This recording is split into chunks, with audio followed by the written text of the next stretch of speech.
¿Cómo prepararse para la gran tribulación?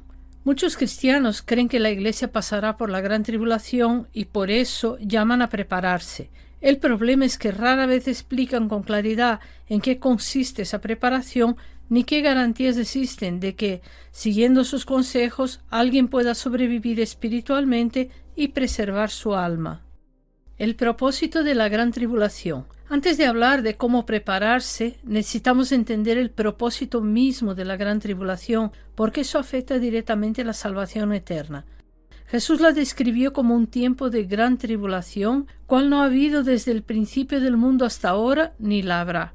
Al estudiar libros como Apocalipsis, Daniel, Ezequiel, Joel o Zacarías, se concluye lo siguiente: el tiempo del arrepentimiento y fe en Cristo está llegando a su fin. Al cierre de ese tiempo vendrá un periodo de sufrimiento global de 7 años, conocido como la angustia de Jacob o la gran tribulación. Dios es justo, bueno y misericordioso. Da tiempo para el arrepentimiento, pero también ha dado libre albedrío al ser humano. Por tanto, aunque su deseo es que todos se salven, no todos aceptan la única vía, la redención por la cruz de Cristo. Así que la gran tribulación tiene 2 propósitos principales. Primero, tratar con Israel.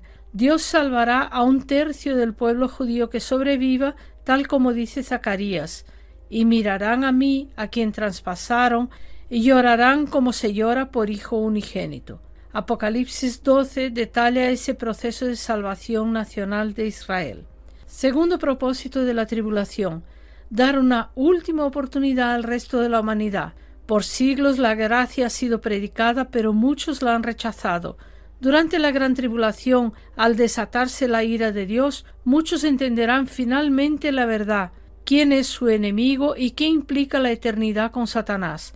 Esas personas, aunque enfrenten la muerte física, elegirán no recibir la marca de la bestia. Estos serán salvados y conocidos como los santos de la tribulación. Los juicios divinos se describen gráficamente. Isaías 13 dice: «He aquí el día de Jehová viene, terrible, y de indignación y ardor de ira, para convertir la tierra en soledad y raer de ella a sus pecadores. Por lo cual las estrellas de los cielos y sus luceros no darán su luz, y el sol se oscurecerá al nacer, y la luna no dará su resplandor. Y castigaré al mundo por su maldad, y a los impíos por su iniquidad, y haré que cese la arrogancia de los soberbios, y abatiré la altivez de los fuertes». Incluso los impíos reconocen lo que sucede, como se ve en Apocalipsis 6:17. El gran día de su ira ha llegado, ¿y quién podrá sostenerse en pie? La ira de Dios durante la gran tribulación. La Biblia es clara. La ira de Dios será derramada sobre el mundo durante la gran tribulación. El libro de Apocalipsis lo detalla, y Daniel la conecta con el surgimiento de la 4ª bestia, el anticristo, instrumento que Dios permitirá para ejecutar su juicio. Aunque no profundizaremos ahora en cada detalle, basta con repasar brevemente los aspectos principales para entender lo central de este tema. ¿Cómo se puede preparar a alguien para enfrentar este tiempo?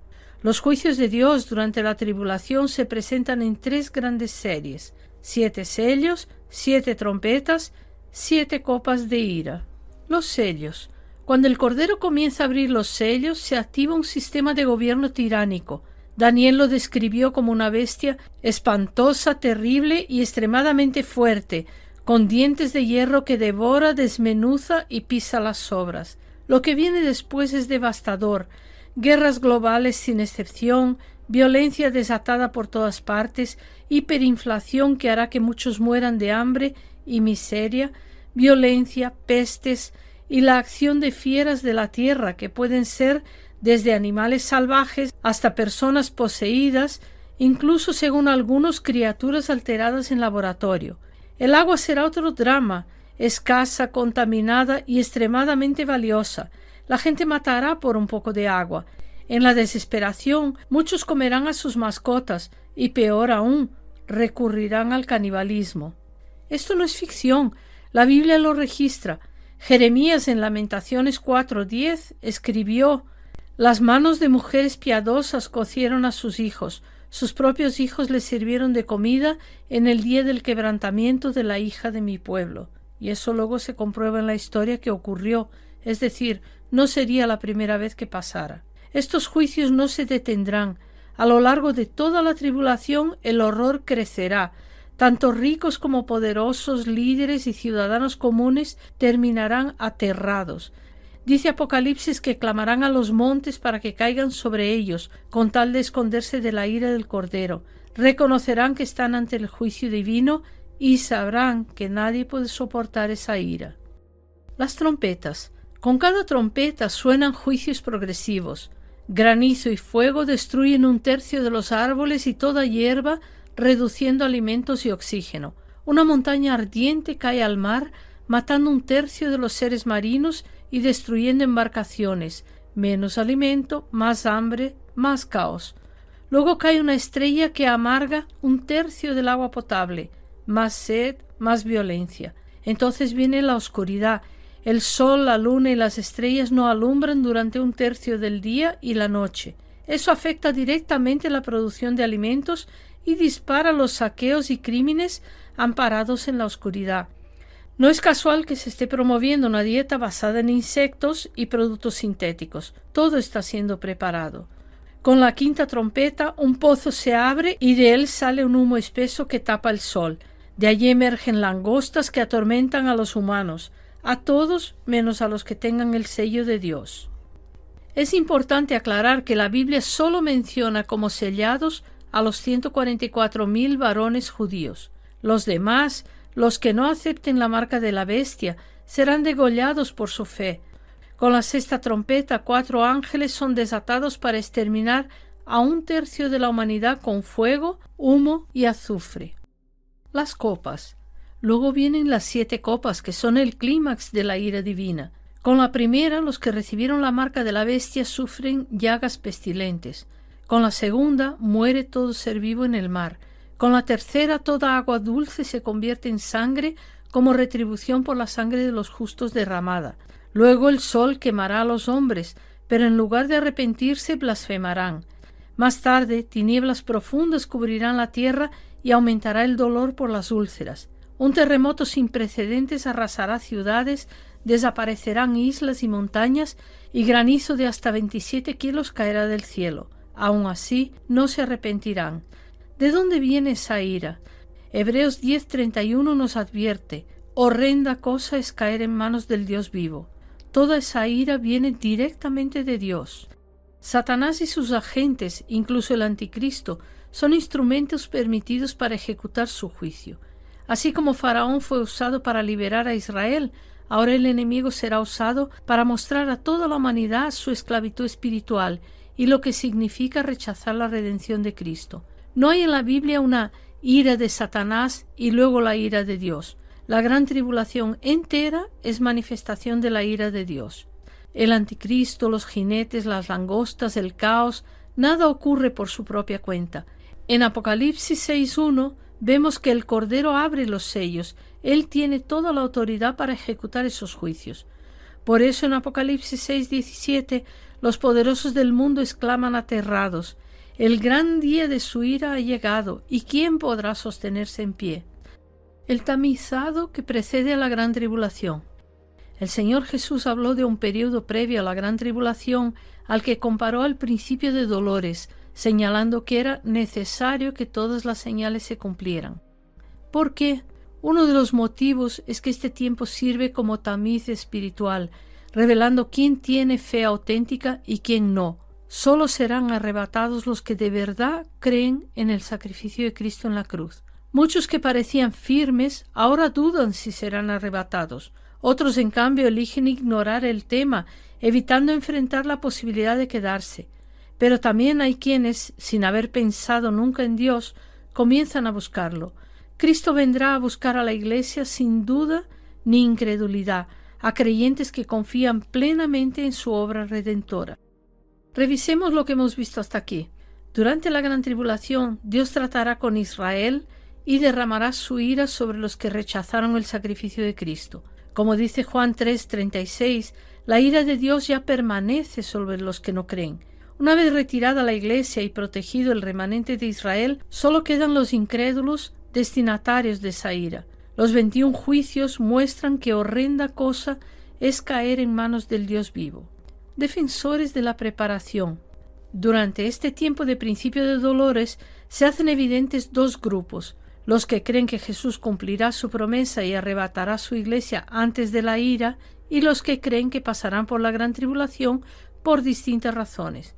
Aquí nos centraremos en este segundo grupo. Motivos por los que creen que pasarán la gran tribulación. Culpa y legalismo. Se sienten sucios espiritualmente y creen que deben purificarse sufriendo. No creen que Cristo ya consumó todo en la cruz y ponen su sacrificio por encima del de Cristo. Otro motivo es la confianza en un supuesto sello. Esperan escapar del anticristo siendo sellados, olvidando que la Biblia solo menciona como sellados a 144.000 varones judíos. Otro motivo por el que creen que pasarán por la gran tribulación y sobrevivirán son errores doctrinales. Interpretan mal textos aislados sin considerar su contexto bíblico, lo que les lleva a rechazar el arrebatamiento previo. Un texto típico que lleva a este tipo de error es Mateo 24. Los que creen que pasarán por la gran tribulación interpretan muy mal ese pasaje sin considerar el contexto. En este canal tenemos un vídeo que habla de Mateo 24, los errores de interpretación. Otro motivo es el grupo, por ejemplo, de raíces hebreas. Ellos llaman cobardía escapista lo que manifiestan aquellos que creen en el arrebatamiento antes de la gran tribulación, proponiendo quedarse para ser solidarios con Israel. Esta gente ignora que el arrebatamiento lo determina el Padre, lo ejecuta el Hijo y lo hace posible el Espíritu Santo. Además, no podemos ayudar a Israel en su proceso de conversión durante la tribulación. Lo que sí podemos hacer ahora es predicarles a Jesús como el Mesías. Ellos lo rechazaron y por eso el templo fue destruido y ellos fueron dispersados. Luego, al levantar la iglesia, Jesús unió a los dos pueblos, a los gentiles creyentes y a los judíos creyentes, e hizo un solo pueblo que es la iglesia. Ahora los judíos que todavía no creen que Jesús es el Mesías tienen que entenderlo y por eso pasarán por parte de la gran tribulación, y aquellos que buscan al Mesías lo entenderán a mitad de la gran tribulación, y de ahí viene el proceso que explica Apocalipsis 12. Pero esta gente de raíces hebreas no quieren ofender a los judíos. Ellos prefieren dedicarse a convencer a la iglesia que debe obedecer la ley, cosa que la misma Biblia dice que es imposible. Así, ni ayudan a Israel ni edifican a la iglesia. Son parte de esa sinagoga de Satanás, que dicen ser judíos y no lo son. Otro motivo para los que creen que pasarán por la gran tribulación es la negación de la magnitud del juicio.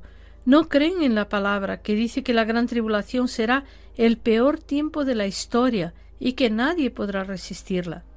En conclusión, cualquiera que sea la justificación, en el fondo todos los que creen que pasarán por la gran tribulación tienen el mismo problema: incredulidad en que la obra de Cristo fue consumada y suficiente para salvar al hombre, y como dice la Escritura, sin fe es imposible agradar a Dios. Un argumento falaz. Los postribulacionistas sostienen un argumento erróneo para desviar de su fe a los que creen que la iglesia será arrebatada antes de que se derrame la ira de Dios. Alegan que esa creencia impide a la gente prepararse y los llevará a la perdición durante la gran tribulación. También afirman que promueven el pecado al evitar el sufrimiento y que los pre-trib ignoran la profecía bíblica, especialmente la del Antiguo Testamento. Los del movimiento de raíces hebreas, que se presentan como los únicos con un verdadero conocimiento espiritual, acusan a los pre-trib de escapismo psicológico y de falta de solidaridad con Israel, como comentamos antes.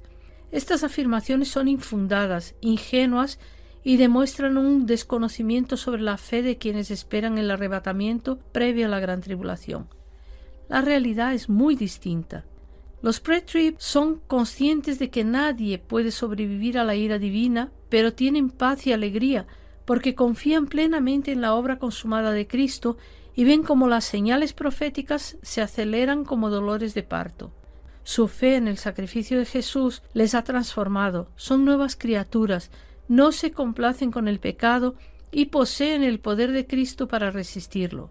Esas personas aman al Señor, anhelan su regreso y estudian a fondo las profecías del Antiguo y Nuevo Testamento comparándolas con los acontecimientos diarios. Son espiritualmente despiertos y profundos conocedores de la Biblia y en especial de la escatología. Esas personas están atentas y expectantes, como una novia que ansía unirse con su esposo y comenzar una nueva vida cuanto antes, porque sienten la alegría de la redención eterna. En cuanto a ser solidarios con Israel o el escapismo y todas esas argumentaciones pueriles, es muy sencillo. El que prometió arrebatar a la Iglesia fue Jesucristo. El que lo hará será el Señor con el poder del Espíritu Santo, con lo cual nadie va a poder controlar ese proceso. El que crea será arrebatado, el que no crea no será arrebatado. Y en eso nadie elige si quedarse o no quedarse. Luego, para Israel es absolutamente indiferente que un gentil se quede en la tierra por sufrir junto a ellos. Dios tiene un plan para Israel, se explica en ese vídeo de la mujer, Apocalipsis 12. Dios tiene un plan de redención para Israel, lo va a llevar a cabo en su momento, de su forma, y no nos necesita a la Iglesia para que intervengamos en ello. Veamos ahora las denominaciones que esperan pasar por la gran tribulación.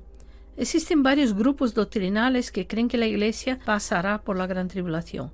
Entre los más numerosos están los mormones, los adventistas, los comunitarios, los judaizantes, también conocidos como el movimiento de raíces hebreas. Todos conocemos a los mormones y adventistas. Los comunitarios son los que creen que se salvarán de los problemas formando comunidades de apoyo.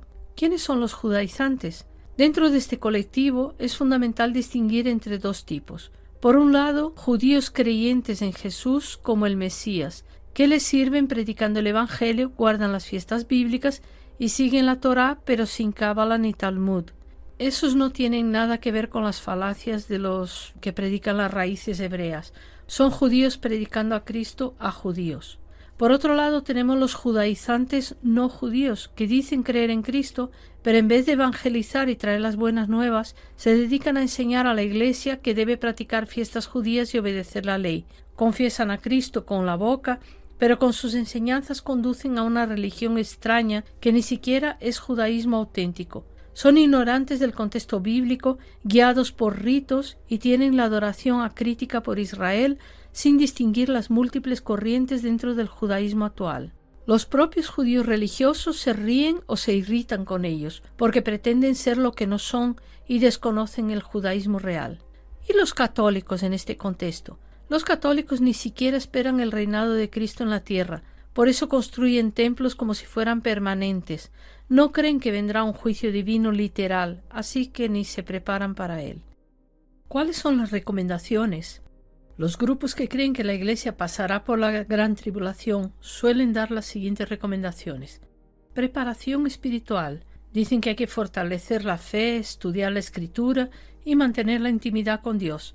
Pero si hoy, en tiempo de gracia, no se sienten limpios, ¿cómo lo harán cuando Dios derrame su ira? Si hoy ya es difícil encontrar predicación bíblica sólida y de buena calidad, ¿cómo lo harán cuando, como dice Amós 8:11, haya hambre de oír la palabra de Dios? Si no creen ahora, ¿de verdad piensan que creerán entonces bajo juicio directo de Dios? También recomiendan discernimiento espiritual. Dicen que hay que estar alerta ante falsas enseñanzas. Pero si ya ahora no pueden discernir, ¿cómo lo harán cuando el mundo esté dominado por el gobierno del inicuo? Subestiman la capacidad de Satanás para engañar. Cristo lo venció, pero si no se cree en la palabra, se abre la puerta al engaño, igual que ocurrió en el Edén. En otras palabras, esos grupos ignoran la gravedad del juicio venidero y sobreestiman su propia capacidad espiritual. Hoy no pueden mantenerse firmes. ¿Qué les hace pensar que podrían resistir cuando la ira de Dios se derrame sin restricción? La incredulidad en la obra completa de Cristo y la falta de discernimiento espiritual los lleva al error doctrinal y a una preparación ilusoria para algo a lo que nadie puede sobrevivir sin la gracia de Dios. Esos grupos también recomiendan resistencia física.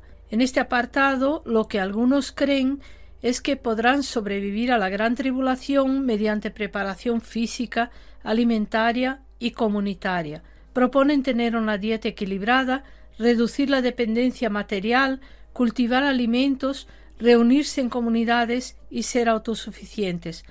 Pero analicemos estas ideas en los juicios descritos en la Biblia. El contexto bíblico desmonta todo lo que esta gente propone. Los primeros sellos traen hambre, guerras, pestes y fieras. ¿Realmente alguien cree que podrá proteger un huerto rodeado de personas desesperadas por comida? ¿Y cuando el sol se oscurezca en un 30% o granizo con fuego destruya cultivos y animales? ¿Qué harán cuando el gobierno, que ya hoy impide que se use el agua de la lluvia y sacrifica ganado, imponga aún más restricciones en cuanto a la autoproducción? ¿O cuando se impongan guerras o crisis sanitarias, creen que podrán resistir solos? ¿Dónde conseguirán combustible, electricidad, medicinas, ropa o artículos básicos? ¿Y si el gobierno impone ciudades inteligentes con límites de movimiento? ¿Qué harán con sus huertos? ¿Cómo piensan ocultarse y esquivar los robots, cámaras, lectores faciales y de movimiento, detectores de calor, etcétera, que usarán los gobiernos para encontrar a personas díscolas con el sistema? Si a día de hoy se fumigan las poblaciones y ciudades con químicos que acidifican la tierra, mermando su capacidad de nutrir las plantas, ¿cómo creen esas personas que podrán producir sustento saludable para mantener una dieta equilibrada? Hoy día ya se está fomentando y empujando a la humanidad a comer insectos. ¿Qué creen esas personas que pasará cuando el anticristo haya salido venciendo y para vencer, como dice la Biblia? Es decir, cuando el anticristo actúe libremente. Incluso si alguien logra vivir en el campo, la mayoría de la iglesia vive en ciudades. ¿Cómo sobrevivirán todos ellos? Que nadie se engañe. Para tener electricidad, agua y otras necesidades básicas cubiertas, se depende de paneles solares, gas para cocinar, productos de limpieza, ropa, abrigo, etc. Eso sin contar con que si alguien tiene un accidente, es atacado por una fiera o enferma, ¿a quién va a acudir? Para empezar, necesitará un vehículo con combustible para llegar a un hospital. ¿Dónde conseguirá el combustible? ¿Le permitirán conducir un coche con combustible fósil? Si no, ¿dónde enchufará el eléctrico en medio del campo? Consideremos que muchos cargadores de coches eléctricos hoy día funcionan porque se alimentan de generadores de diésel. Si el gobierno determina que la gente debe vivir en ciudades inteligentes, es decir, donde la persona no puede salir de unos límites de 15 minutos andando, ¿qué pasará con las maravillosas huertas? ¿Qué harán si alguien viene a saquearles? ¿Luchar por unas latas de comida? ¿Y cuándo comience el canibalismo, como anticipa la Biblia? Si la Biblia dice que la gente practicará el canibalismo y ya se ha empezado a fomentar discretamente, ¿de verdad alguien tiene fe en que conseguirá protegerse? ¿Sobrevivirán los ancianos enfermos o personas con sobrepeso cultivando patatas? ¿Podrán sobrevivir plantando tomates en su jardín? No entraremos a comentar más planes que tienen los siervos del anticristo para la humanidad porque sería larguísimo. Con esta corta muestra de análisis sobre un extracto de lo que dice la Biblia y la comparación con lo que ya vemos, podemos llegar a la conclusión de que es inviable preservar la sobrevivencia física durante la gran tribulación por medios personales. Los ricos y poderosos construyen búnkeres en el hemisferio sur. ¿Por qué allí? ¿Qué saben ellos? ¿No será porque saben que la vida será imposible en la superficie? ¿Podría ser que ellos creen más en la Biblia que los que dicen que creen y pretenden salvarse por sus medios? ¿O será que al menos saben lo que están provocando y qué consecuencias tendrán sus actos? Si habéis visto un vídeo en este canal que habla de la edad de oro de Donald Trump, entenderéis un poco lo de la disputa por el poder de los poderosos. ¿Estarán construyendo búnkeres en el extremo del hemisferio sur porque saben que sus disputas llegarán a una guerra nuclear? Acordémonos que el dinero da poder y el poder da dinero, y que raíz de todos los males es el amor al dinero. ¿Qué dice la Biblia sobre esto?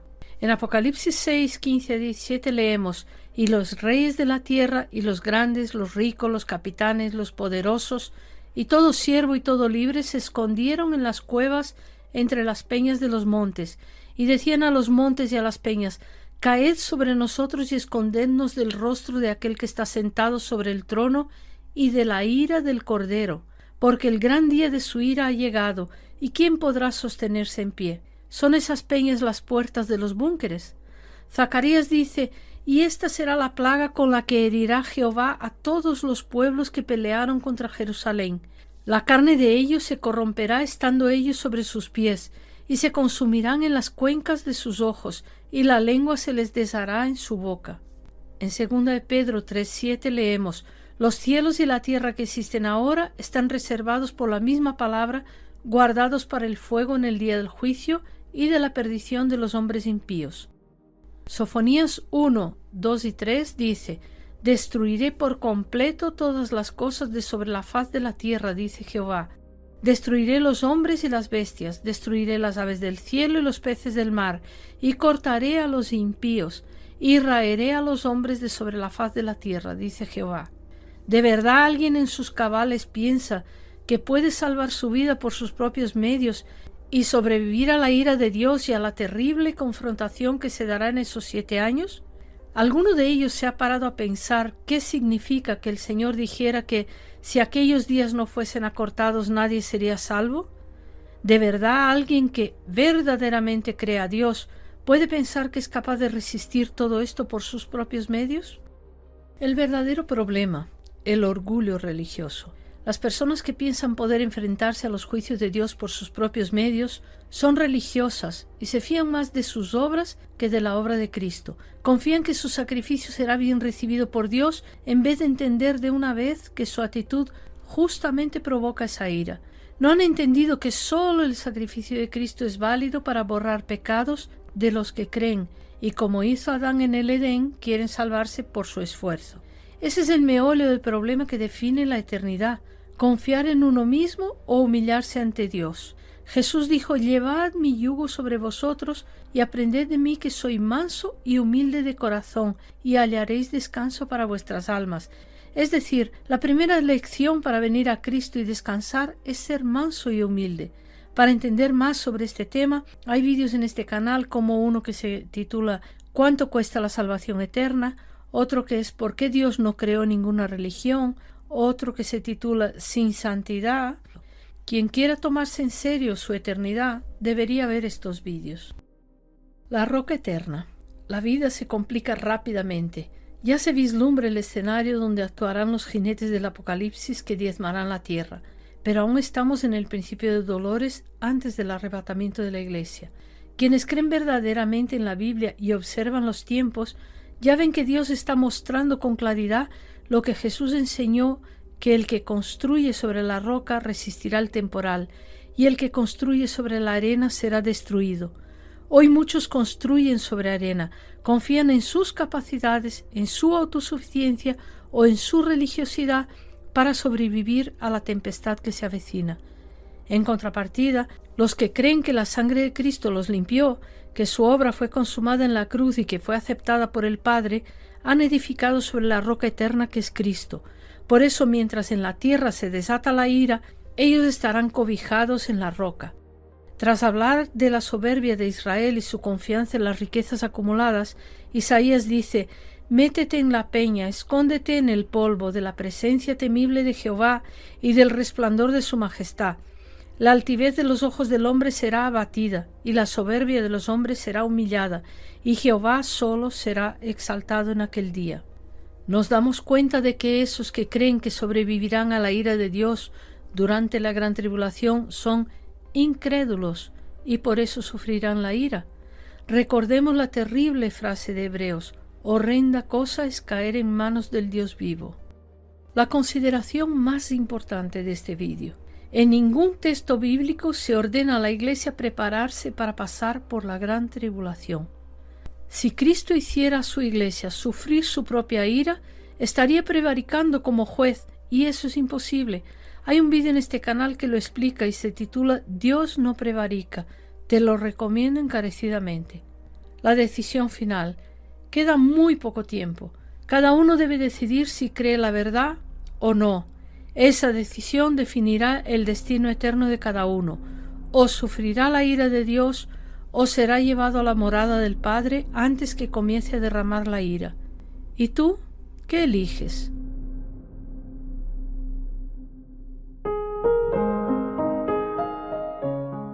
Nuestro único afán es que lo que publicamos sea de bendición para los que lo vean. Si te fijas, no cobramos nada, no promocionamos a personas ni a denominaciones, sino que todo nuestro mensaje apunta a Cristo, aquel por quien y para quien todo fue hecho y el único camino hacia el Padre. Como sabrás, los algoritmos suben o bajan la visualización en función de los likes y comentarios. Agradeceremos que, si te gusta nuestro material, lo manifiestes suscribiéndote, comentando, dando un like y compartiéndolo entre tus contactos. Jesucristo viene pronto.